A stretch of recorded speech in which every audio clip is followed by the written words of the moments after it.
전경윤의 뉴스 이노베이션. 여러분 안녕하십니까? 6월 14일 금요일 정경윤의 뉴스 이노베이션입니다. 저녁 종합 뉴스 매거진 양방향 뉴스 토크쇼 뉴스 이노베이션입니다. 오늘도 하얀 우유처럼 신선한 뉴스, 그리고 새로 출시된 신상 같은 뉴스, 이런 걸 보여드리겠습니다. 오늘 있었던 주요 뉴스들을 정리해드리는 뉴스 브리핑, 그리고 서울 도봉구의 산림치유 프로그램, 그리고 국립고궁박물관 지하에 보물이 있다는 얘기가 있습니다. 그 소식, 그리고 체코의 원전을 수주하기 위한 우리나라와 프랑스 간의 경쟁 소식 준비했습니다. 뉴스 브리핑부터 시작하는 뉴스 일원의 이노베이션 출발합니다.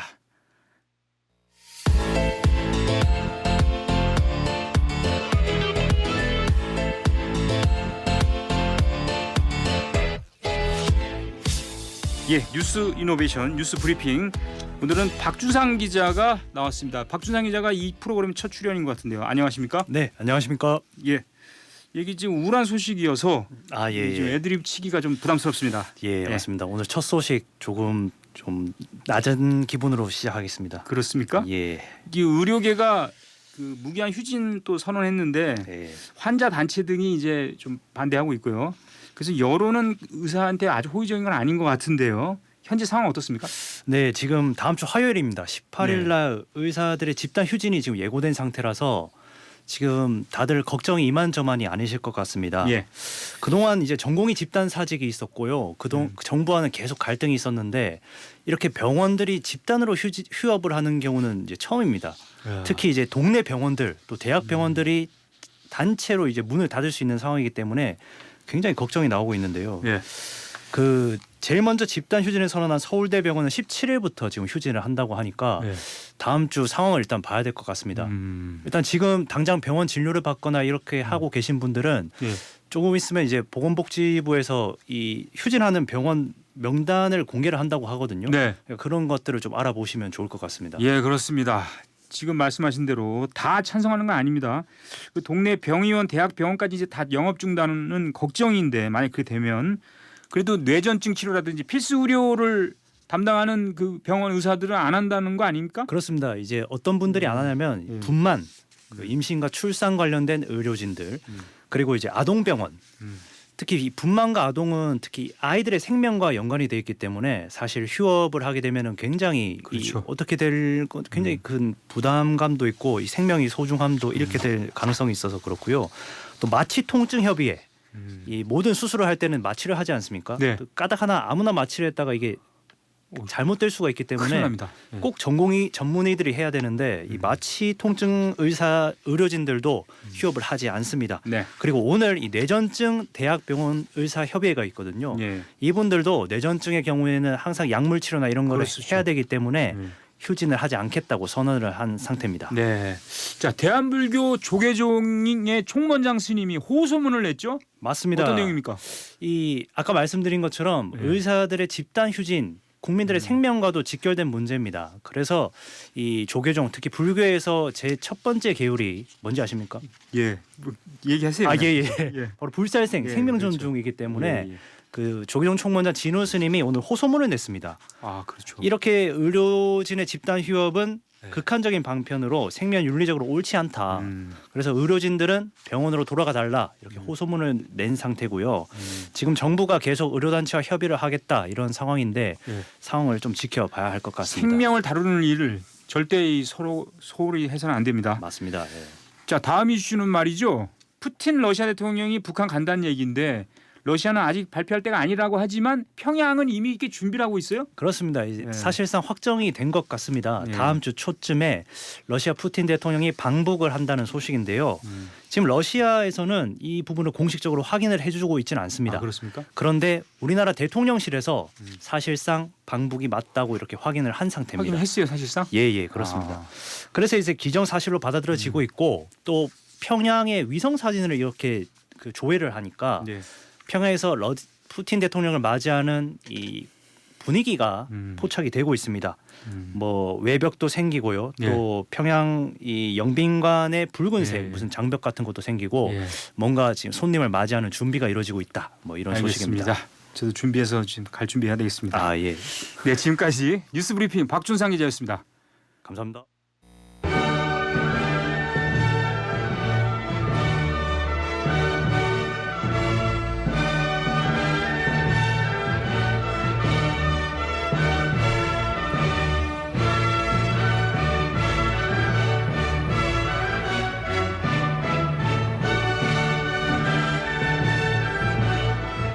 예, 뉴스 이노베이션 다음 순서 수도권 술라군 순서입니다. 박관우 선임 기자가 나와 있는데요.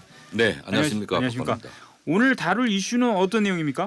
그 조계종에서 시작된 선명상 예. 사회적 선풍이 일고 있는데요. 도봉구가 이번에 명상 산림치유 프로그램을 운영한다 이런 소식을 가져왔습니다. 예, 산림치유. 제가 도봉구 살는데요. 네, 산림 명상 치유 효과가 상당히 효과가 많다 이런 연구 결과도 많이 있죠. 네, 이제 의학적으로 산림치유 분야가 있고요. 연원을 보면은 이제 고대 국가부터 시작됐습니다만은 현대 의학에서 인정된 것은 한 100년 전의 일이고 예. 불교 명상 입장에서 보면 부처님 제세시까지 더 네. 멀리 잡을 수 있고요. 네. 현대 이 산림치유 분야는 초기에는 네. 온천 테라피, 스파 테라피였습니다마는 최근에는 자연 숲에서 이루어지고 있는 치유 활동과 관련된 모든 활동 그 폭이 넓습니다. 예. 한마디로 숲속에서 걷고 뭐 여러 가지 한다는 얘긴데요. 그렇습니다. 힐링을 한다는 얘긴데 네. 명상을 더한 명상 산림 치유 이게 또 진행되고 있는 게 있습니까? 예, 그 효과를 보면은 스트레스가 해소가 되고요. 릴렉스, 진정 효과도 있고 실제 하루 20분 동안 숲속 생활을 하는 경우 또 도시의 네. 도로 교통 환경에서 있는 경우 스트레스 호르몬이 13% 이상 적게 나타난다는 연구 결과가 있고요. 예. 스트레스 감소에 더해서 이 감정 기복이 완화되면서 심장 박동, 혈관이 안정되고 또 재활 치료 효과와 함께 그래요? 면역 체계도 강화되고요. 또 항암 효과도 입증이 되고 있습니다. 그렇습니다. 여기에 숲 명상에 더해서 숲 명상 자연 산림 치유가 되면은 그 정신의학적으로 상당한 효과가 있다 이런 얘기고요. 네. 특히 청소년들의 그 ADHD 주의력 결핍 과다 행동 장애, 앞서 언급한 항암 효과, 또 집중 명상을 하면 두뇌 활동이 증가되고요. 호흡이 안정이 되고 또 심장 박동이 또 혈압이 안정되면서 두통, 요통, 이 견비통까지 통증 완화 효과, 또 심리 개선 네. 효과까지 있다는 연구 결과입니다. 예. 제가 해야 됩니다. 제가 해야 되는데 이제 도봉구에 명상 산림 치유를 위한 센터가 마련됐습니까? 네, 녹색복지센터인데요. 도봉구 서쪽에 원통사 우이암 가는 길에 무스골이라고 있는데요. 예, 있어요. 예, 녹색복지센터입니다. 무스골은 도봉산의 3대 계곡 중 하나죠. 망월사 계곡, 또 도봉서원 계곡, 또 이번에 이제 무스골 계곡 수자원이 풍부하고 자연숲이 양호합니다. 예, 녹색복지라는 개념은 숲속에서 건강을 다지고 또 치유하고 힐링할 수 있는 장치인데 강서구 또 노원구에 이어서 도봉구가 세 번째입니다마는 강북권에서는 최대 규모입니다. 네. 서울시의 대표적인 불자구청장입니다. 도봉구의 오원석 구청장 말을 직접 들어보시겠습니다. 네, 무스골은 북한산 국립공원 도봉산 아래 도봉동 4673번지에 위치한 곳입니다. 건물 2동에 827제곱미터 규모로 강북권 최대 규모를 자랑하고 있습니다. 센터에서는 스트레스 지수 측정, 편백 체험, 오감 치유 등 산림 치유 프로그램을 제공하여 시민들이 힐링할 수 있도록 조성하였습니다. 6월까지 시범 운영 중이며 7월부터 본격적으로 시민들을 맞이할 계획입니다. 예. 아주 젊은 구청장. 네. 대불련 출신으로 저는 알고 있습니다만 네. 이 구청장 얘기였고요. 이 무수골이 녹색복지센터가 들어선 장소인데 그 도봉산 계곡이고요. 그렇습니다. 자, 무수골 굉장히 유래가 깊은 곳입니까? 맞아면 근심, 무수 말 그대로 근심 걱정이 없는 골짜기. 세종의 9째 아들 영예군 이당의 분묘가 있습니다. 오. 세종이 생전에 아들 묘소에 왔다가 약수를 마시고 물맛도 좋고 경치도 좋아서 아무런 근심이 없는 곳이다 이렇게 얘기를 했다는 유래가 있는데요. 제가 향토문화 전자 대전을 살펴봤는데 네. 이 사실관계가 맞지가 않습니다. BBS가 확인하고 도봉구청에도 알려줬습니다마는 네. 세종과 9째 아들 영예군 사이 38살 차이가 납니다. 아들 영예군이 또 아버지 세종보다도 27년을 더 살았고요. 그래서 세종이 먼저 죽은 아들 묘소에 가서 방문했다 이런 얘기는 사실관계가 맞지 않고 무스골의 또 다른 유래를 보면은 원래 수량이 많은 계곡에 대장장이 영어로 스미스죠. 블랙 스미스가 많이 살아서 무쇠골 한자로는 수철동이었습니다만은 무쇠골이 무스골로 이제 전화가 되고 그래서 세종설보다는 대장장이설이 더 신빙성이 있다 이렇게 볼 수가 있습니다. 예, 역시 그 역사의 조예가 깊어요. 근데 이 동네에 여러 가지 소송이 많이 또 얽혀 있었어요? 그렇습니다. 그 도봉산 무스골 위치를 보면은 서울에서 유일하게 국립공원 인근에 위치해 있습니다. 그만큼 환경 조건이 양호하다는 얘기인데 센터 조성에는 총 예산이 93억 원, 건립비, 보상비까지 모두 합친 구청 단위 예산에서는 적지 않은 금액인데요. 저간에 말씀했다시피 사정과 까닭을 보면은 곡절이 많았습니다. 도봉구의 이성일 공원 여가 과장입니다. 기존 사유지를 매입해서 부지를 확보하는 문제와 사업비 확보가 가장 큰 걸림돌이었습니다. 전체 부지 면적이 7,334제곱미터로 보상비에만 50억 원으로 적지 않았고 건축, 조경공사에 43억 원 등 총 93억 원이 투입되었는데 우크라이나 사태로 인한 건축 자재비 상승, 기존 토지 임차인 간 명도 소송에도 2년여 시간이 걸려 사업을 추진하는 데 많은 어려움이 있었습니다. 예. 네. 제가 초안산 앞에 살아요. 그래서 지금 그 도봉구 초안산 쪽에 지금 숲길이 지금 운영되고 있죠. 그렇습니다. 해발 114m 비교적 낮은 산인데요. 광화문 광장의 8배 정도 됩니다. 1000기 이상의 조선시대 사대부 또 궁궐 내시까지 1000기 이상의 무덤이 산재한 흔치 않은 분묘군인데 사적 문화재입니다. 다만 현장을 보면은 문인석, 상석 등의 관리가 소홀한 편인데 실물 그대로 비석을 볼 수가 있습니다. 관련돼서 그 프로그램을 운영하고 있는데 이성일 과장 말씀을 다시 한번 들어보겠습니다. 도봉구는 초안산 산림인자를 활용한 맞춤형 산림치유 프로그램 운영을 통해 구민의 건강 증진 및 스트레스 해소 등 숲치유 활동 활성화에 기여하고 있습니다. 초안산의 잣나무 숲 명상 쉼터, 전망 데크 등을 활용하여 산림치유 지도사의 해설을 통한 자연에 대한 이해를 높이고 명상과 호흡, 맨발 걷기 등을 통해 정신적인 안정을 제공하고 있습니다. 특히 올해부터는 판매원, 콜센터 직원 등 감정 노동자와 소방관, 경찰관 등 민원응대 공무원 등 심신의 피로도가 높은 직업군들을 대상으로 자연 속에서 마음 회복과 그룹 활동을 통해 사회적 유대감을 강화시키는 활동을 진행하고 있습니다. 지난해 기준으로 초안산 치유의 숲길 프로그램은 총 173회 1,800여 명이 참여하였습니다. 예. 초안산에서 맨발로 걸어다니는 분 많이 봤어요, 제가. 네. 여러 가지 프로그램이 운영되고 있죠. 그렇습니다. 목재 체험 전시장도 운영하고 있고요. 또 경제 활용 가치가 있는 목공 국가기술 자격증 취득 프로그램도 있습니다. 또 이성일 과장의 말을 또 들어보겠습니다. 예. 도봉구는 지난해 5월 친환경 녹색도시 조성에 기여하고자 복합 정원 문화 공간인 초안산 가드닝 센터를 개관하였습니다. 시민들이 일상 공간에서 직접 꽃과 나무를 심고 가꿀 수 있도록 전문 정원사 교육 프로그램을 통해 정원 문화를 확산하고 가드닝 활동을 통해 시민들의 몸과 마음 치유에 기여하고 있습니다. 또한 숲의 피해목과 고사목 등을 재활용하여 목공 체험을 위한 초안산 목재문화 체험장과 국가기술 자격 전문반을 위한 도봉산 목재문화 체험장을 시민들의 호응 속에 운영하고 있습니다. 아울러 지난해부터 약자와의 동행을 위한 저소득층 생활가구 지원 사업을 추진하여 관내 저소득층을 대상으로 식탁, 책상, 책장, 서랍장, 수납장 등 일상 생활 가구를 제작 지원하고 있습니다. 예. 자, 도봉구의 걷기 혁명 선언 이 내용 들어봤습니다. 박관우 기자였습니다. 네, 감사합니다.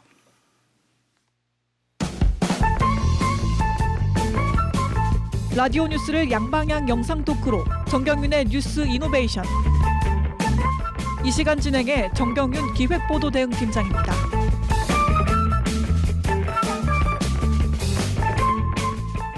예, 불교 돋보기 시간입니다. 바로 들어가겠습니다. 예, 이석호 기자 나와 있습니다. 안녕하십니까? 안녕하십니까. 저는 그 경복궁 땅 밑에 비밀 창고가 있다는 얘기를 들었는데요. 오늘 네. 그 얘기 할 것 같은데 맞습니다. 그 국립고궁박물관이 거기 있잖아요. 네. 거기에 수장고가 있는데 그 수장고는 이제 수장됐다는 뜻이 아니고 소중한 물건들이 있다는 얘기잖아요. 최초로 공개했습니까? 네, 맞습니다. 예. 저도 취재를 다녀왔는데 예. 2016년에 일반인을 대상으로 일부 수장고를 한 차례 공개한 적은 있었습니다. 예. 근데 언론에 공개된 건 이번이 처음이었고요. 수장고는 지하에 있었는데 그렇죠. 지하 2층쯤이었던 것 같습니다. 기자들이 함께 모여서 이동했고 수장고까지 가기 위해서 한 350m 정도 되는 좁은 통로를 따라서 걸어갔고요. 350m인지는 어떻게 알았습니까? 네, 그 재봤어요? 자로 재면서 갔습니까? 그런 건 아니고요. 그건 아니죠. 예. 박물관 측의 설명을 듣기도 했지만 제가 걸어가다 보면은 100m, 200m 이런 거리 표식이 있어가지고 얼마나 걸어갔는지 알 수 있었고요. 예. 통로는 텅 비어 있었습니다. 근데 각종 배관들이 많이 있었고 예. 그리고 굉장히 서늘했습니다. 제가 더위를 굉장히 많이 타서 그렇죠. 그날 더워가지고 자켓도 벗고 다니고 그랬는데 이제 그 지하 수장고 가기 위해서 몸이 떨릴 정도로 싸늘하더라고요. 아, 수장고라는 게 이제 온도를 좀 낮게 유지해야 되는 모양이에요. 네, 맞습니다. 근데 수장고 규모가 어느 정도입니까? 수장고는 한 총 박물관 지하 수장고 16곳을 포함해서 총 19곳이 있었습니다. 예. 이제 취재진에게 공개된 수장고는 3곳이었는데 예. 10수장고 그 옆에 위치한 11수장고 그리고 또 열린 수장고인 19수장고가 있었고요. 네. 그 수장고에는 조선시대 그 왕실 그다음에 대한제국이라고 있었죠? 네네. 그 1800년대 말인가요? 1900년 초 뭐 이때 있었던 그때 유물들이 있습니까? 네, 주로 먼저 이제 10수장고는 조선왕실의 어보, 어책, 교명 등 628점을 위한 공간이었고요. 예. 또 이제 조선 왕조의 역사이자 왕가의 정통성과 권위를 상징하는 의례용 도장, 예. 또 문서를 보관한 곳이었고요. 그리고 11수장고에는 조선 왕조에서 사용했던 궁중 현판 766점이 있었습니다. 특히 사도세자의 사당인 경모궁 현판의 경우에는 예.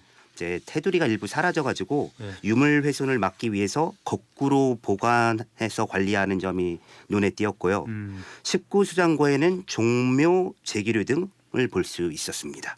예. 지난해 말 기준으로 조선왕실 대한제국 황실 유물만 88,530점이 보관돼 있었습니다. 예. 어보가 도장이라는 얘기예요, 그죠? 아, 예, 임금 맞습니다. 도장. 어책은 임금이 뭐 보는 책인 것 같아요. 그렇죠? 그 이제 의례용 책입니다. 자, 근데 88,000이면 굉장히 많이 있는데 이게 뭐 국보나 보물, 뭐 등록유산 이런 게 거의 답니까?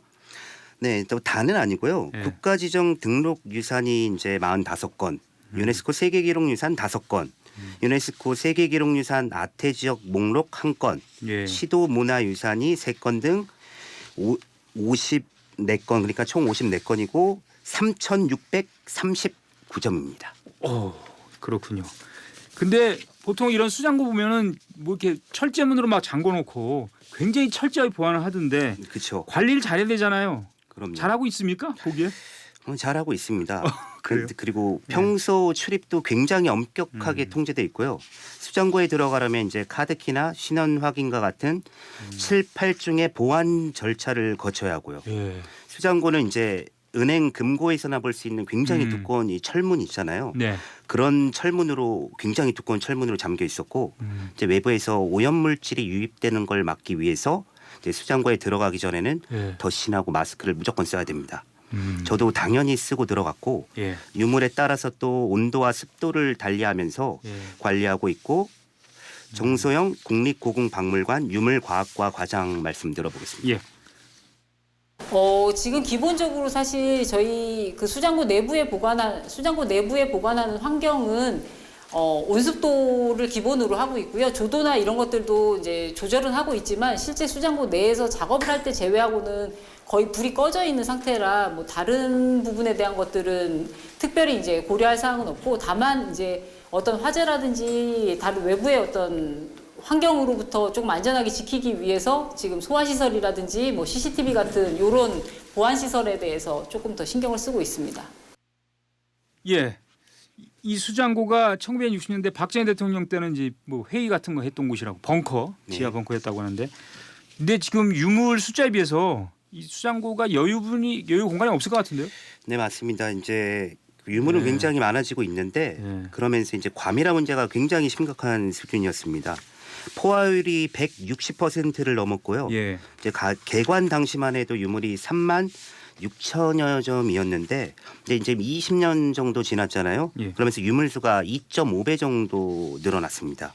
네. 실제 수장고 공간이 부족해가지고 한 칸에 이렇게 2-3점을 겹겹이 배치한 모습도 볼 수 있었고요. 예. 그렇군요. 그러면 이게 해법은 그거네. 늘려야 되겠네요. 수장고를. 네, 근데 그게 되게 예. 단순한 문제가 아니더라고요. 예. 사실 이제 16개 지하 수장고에는 원래 박물관 수장고로 만들어진 공간이 아니었습니다. 예. 이제 1962년에 중앙청 안보회의 장소를 위한 벙커로 조성됐다가 이제 1983년 이제 국립중앙박물관 수장고로 이제 개조해서 이제 사용을 했죠. 그리고 2005년에 이제 국립중앙박물관이 용산으로 이전했잖아요. 예. 그러면서 이제 고궁박물관이 지금까지 사용하고 있는 겁니다. 때문에 이제 박물관 측은 지하 벙커로 지어진 시설을 개조하거나 보수하는 게거나 뭐 증축하는 건 어렵다고 하고요. 어렵다고 그런 예. 거예요? 그럼 앞으로 뭐 무슨 대책이 있습니까? 네, 이제 그래서 경기도 네. 여주에 수장 시설을 이제 빌려서 임의적으로 한 곳을 좀 운영하고 있는데 그것도 현격히 부족하고요. 이제 추가적으로 이관될 유물이 있는 궁이나 능에 아직도 또 문화재가 남아 있습니다. 그래요? 이제 박물관은 이제 제2 수장고라고 할 수 있는 이제 개방형 수장고 형식의 분관 건립을 추진한다는 계획이고요. 고궁과 왕릉이 있는 서울과 경기 지역을 대상으로 후보지를 찾고 또 제2 수장고 건립과 운영을 위한 연구 용역도 진행할 계획이고요. 그렇습니까? 네, 말씀 한번 들어보겠습니다. 실제로 이제 안전하고 체계적인 보관 관리하고 그다음에 더 많은 분들에게 저희 유물을 소개하고 활용할 수 있도록 기회를 제공하기 위해서는 이제 추가 공간 확보가 조금 필요한 상황이고요. 그걸 위해서 이제 저희가 분관이나 아니면 뭐 왕실유물보관관리센터의 형태로 지속적으로 이제 그런 공간들을 추가 공간을 확보할 수 있도록 노력하겠습니다. 예. 소중한 유물을 잘 전승하기 위해서는 제대로 된 보관, 추가 공간 이런 게 필요할 것 같습니다. 이석호 기자였습니다. 수고했습니다. 네, 감사합니다. 예.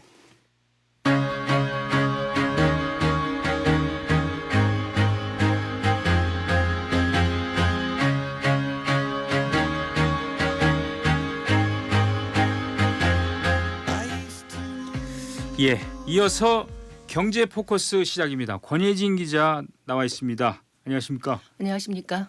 오늘은 어떤 내용이죠? 전 세계적으로 재생 에너지를 비롯해서 에너지 이슈가 뜨거운데요. 예. 에너지 측면에서 유럽의 최대 관심사는 체코 원전 수주 경쟁입니다. 프랑스와 우리나라가 경쟁을 벌이고 있는데요. 예. 오늘은 체코 원전 수주와 관련 내용을 좀 살펴보겠습니다. 예. 지금 이제 에너지 문제가 상당히 중요한데 네.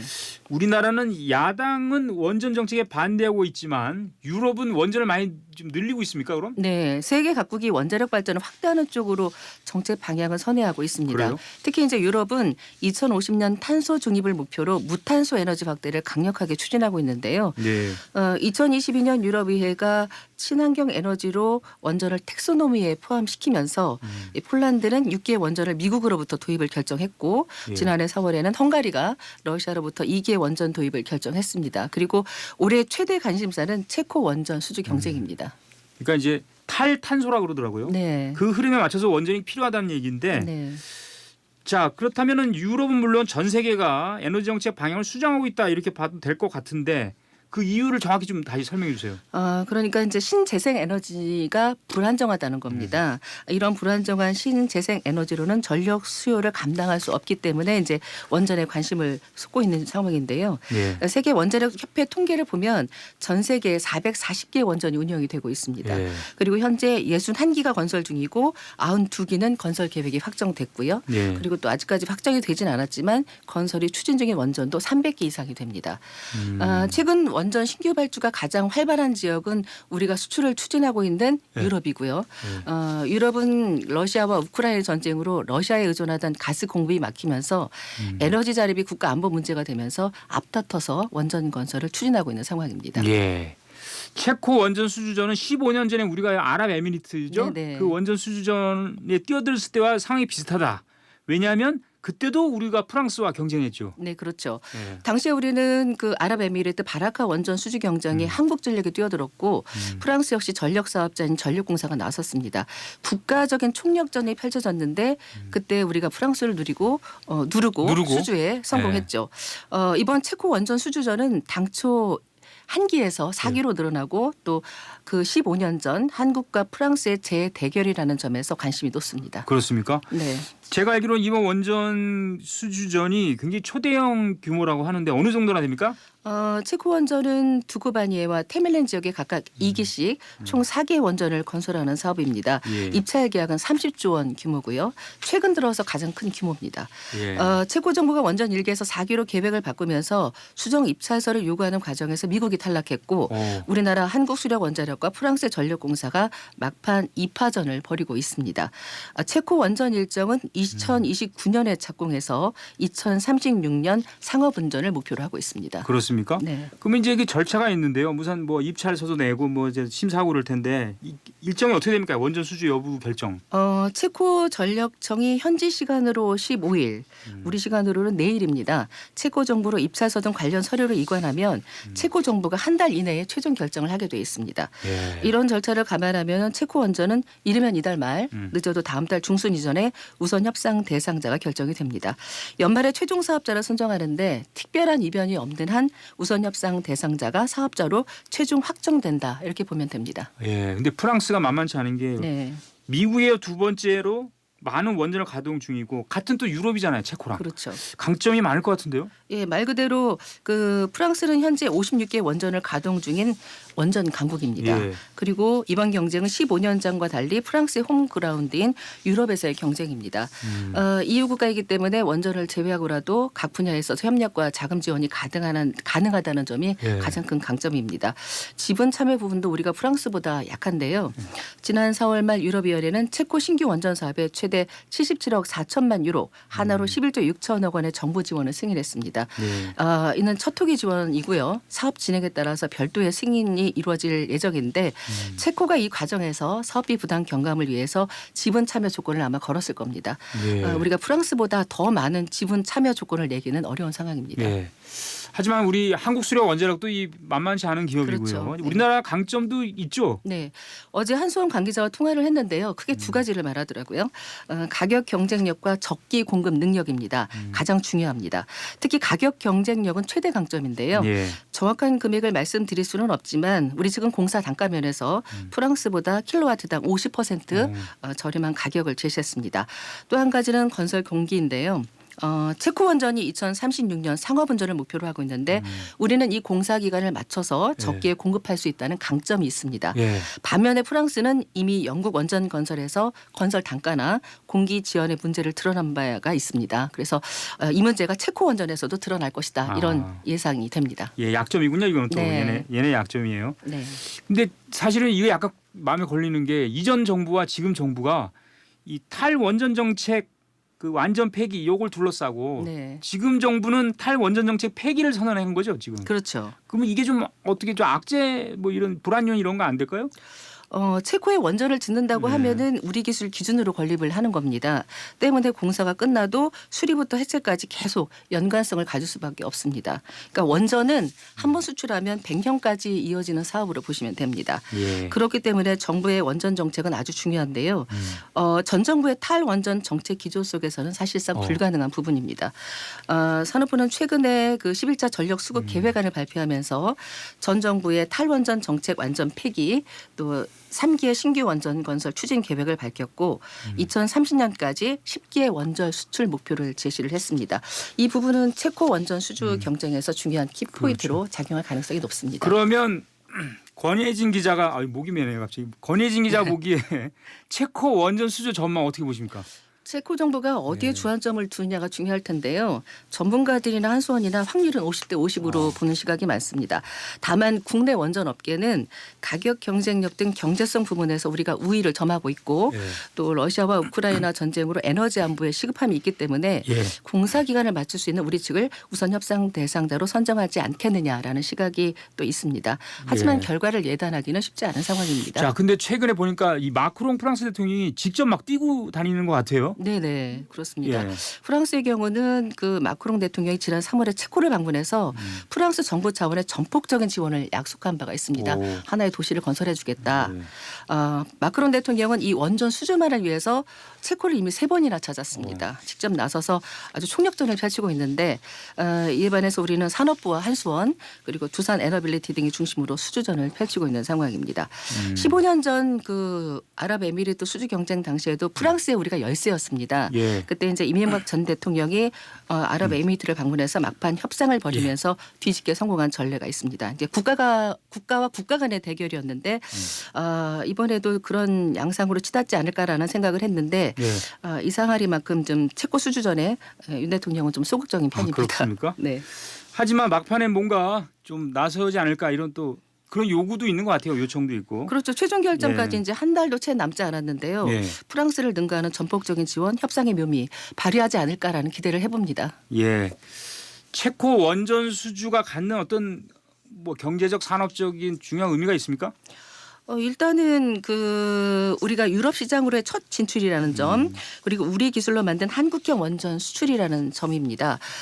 체코 원전을 순자한다면 우리가 이제 유럽 각국으로 원전 수출을 더 확대해 나갈 수 있는 계기가 된다는 점에서 가장 큰 의미가 있다고 볼 수 있습니다. 예. 이미 한수원이 체코 원전 수주 경쟁에 나서면서 영국이나 폴란드, 네덜란드 이런 나라들이 우리 측에 이제 원전 건설 협의를 해오고 있는 것으로 알고 있거든요. 예. 그렇기 때문에 이번 수주전은 상당히 중요한 의미가 중요한 있습니다. 의미가 있고요. 우리나라는 그 기술이라든지 원전 시공 능력은 세계 최고 수준이니까 네. 한번 기대해 보겠습니다. 네, 경제 포커스 권혜진 기자였습니다. 이어서 날씨 알아보겠습니다. 이지영 캐스터 전해 주십시오. 네, 연일 30도를 웃도는 무더위가 이어지고 있습니다. 내일은 비나 소나기가 내리면서 더위가 잠시 쉬어가겠는데요. 오늘 33도까지 올랐던 서울은 내일은 27도에 그치겠습니다. 다만 남부지방은 광주가 30도, 대구는 33도까지 오르는 등 여전히 30도 안팎의 더위를 보이겠지만 오늘보다는 기온이 다소 떨어지겠습니다. 우선 오늘 저녁에도 강원과 남부 내륙에는 소나기가 지나는 곳이 있겠고요. 내일은 늦은 새벽부터 밤사이 수도권과 강원도, 제주도에는 가끔 비가 내리겠고 충청과 남부지방에는 소나기가 오는 곳이 있겠습니다. 내리는 소나기나 비의 양은 서울과 경남, 호남에는 많게는 20mm, 경기 동부와 충북, 대구, 경북에는 5mm에서 많게는 40mm가량이 예상됩니다. 일요일에는 다시 맑은 하늘을 되찾겠고요. 기온도 다시 30도를 웃돌겠습니다.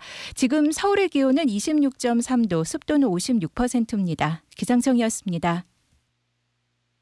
식품의약품안전처장 오유경입니다. 어느새 마약은 우리 일상의 안전을 위협하고 있습니다. 마약류에 대한 고민, 이제 1342가 함께합니다. 누구나 비밀을 보장받으며 24시간 언제 어디서나 전화하실 수 있습니다. 지금 한 걸음만 용기 내어 1342로 전화주세요. 1342 용기 한 걸음 센터가 24시간 여러분 곁에 있겠습니다. 마약으로부터 안전한 사회, 식품의약품안전처가 함께합니다.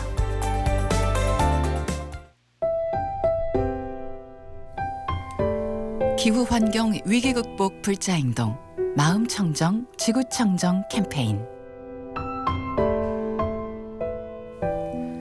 부처님께서는 모든 생명이 존귀하다 하셨습니다. 고통받는 지구를 구하는 세 번째 실천, 살림. 모든 생명을 살리고 보호하는 이 시대 방생을 실천하겠습니다. 사찰을 중심으로 나무를 심고 숲을 가꾸며 풍요로운 자연을 만들겠습니다.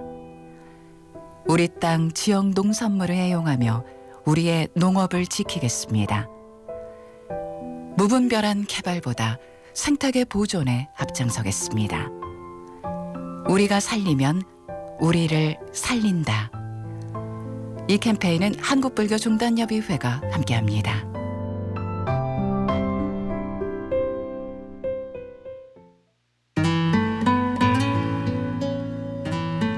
안녕하세요. 대한불교조계종 승려복지회의입니다. 승보 공양은 무량한 복전이며 스님들을 모시는 불자들의 진정한 자비 실천으로 스님들의 수행과 전법 활동에 큰 도움을 드릴 수 있습니다. 승보 공양 동참은 한 통화에 5,000원 후원으로 ARS 060-700-1077 060-700-1077번이나 대한불교 조계종 승려복지회 서울전화 2011-1600번 2011-1600번으로 문의하시기 바랍니다. 스님들께 공양 올리는 우리 불교의 오랜 전통 승보 공양, 불자님들의 많은 동참 바랍니다.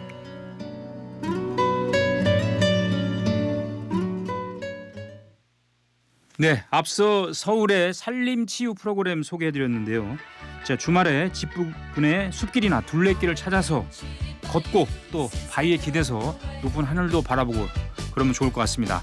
한 주간의 스트레스, 마음의 짐을 털어버리고 또 다른 한 주의 시작을 차분하게 이번 주말에 준비하는 시간을 가져보시기를 권합니다. 혹사당한 내 몸, 온갖 생각과 번뇌로 지쳐있는 내 마음을 다독이고 돌보는데 좀 더 많은 시간을 투자해야겠습니다. 네, 뉴스 이노베이션 마치겠습니다. 다음 주 월요일에 다시 오겠습니다. 고맙습니다.